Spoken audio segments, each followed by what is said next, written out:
it because I knew This is our eventually trip I down was the mountain. offering her, you know, X amount of dollars. Off the side of the road, it's So beautiful. You can every see all the month as a valleys. stipend, and that was good for her.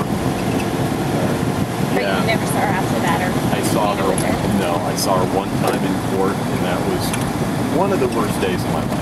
I never want to sit inside a courtroom, or in this case, outside of a courtroom, and have to sit in front of a judge and have them decide. And unfortunately, this judge, my attorney, walked in there, and it was interesting. Some of her family members were missionaries in Brazil, and she was a strong Christian.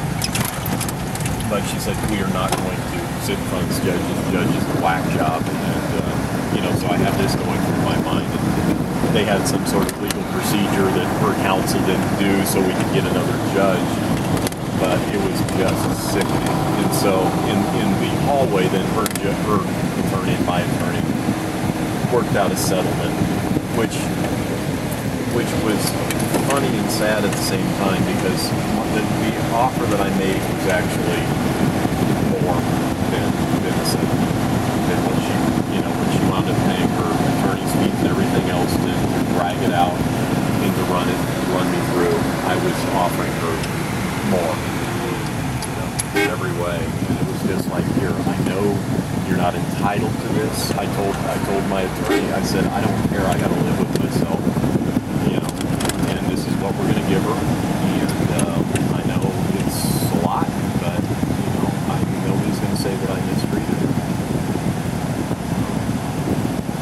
So suffice to say, you know, whenever you're thinking about getting married, it's really good to spend your time praying and focusing in on the spouse. And it makes me sad. I see so many people they seem to spend more time focusing in on the wedding and all the wedding planning than they do the finding of the groom or the bride. And really, that's what the heart praying and thought has got to go in is ahead of all of that. We were in it. Oh yeah.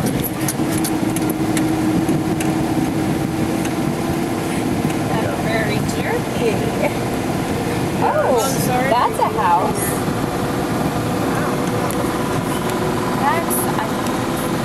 Well, some people's lives are just served as a warning to others. So,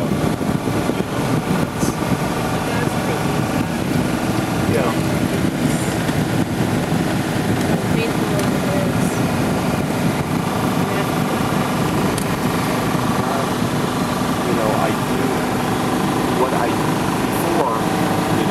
Somebody go through a divorce, I just wanted to get away from it, to be frank, because they were clearly a screw up, and they had issues, and they clearly, this and that and the other, and after this, when I hear somebody who goes through divorce, I have a tremendous amount of compassion, for them, because it's like, I've been there, I know some of what it's not pretty. But I also tell people, who are contemplating divorce, unless it is, an incredible thing, because there are people who are like, oh, I'm bored, I'm this, I'm that. It's like, you have no idea what you're about ready to put yourself into. It has got to be something incredibly dire, or you will regret it. Even if you don't admit it to anybody, you will regret it. Oh, yeah, that's another story. I always... I guess you didn't. No, that's another story. I didn't.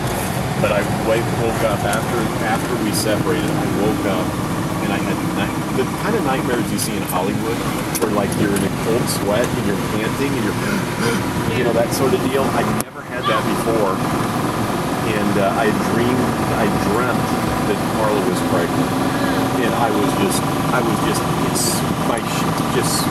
sweaty beyond sweaty, just panicky, because to me, if she were pregnant, I'd have to call her up and say, Carla, I just made the worst mistake of my life. Please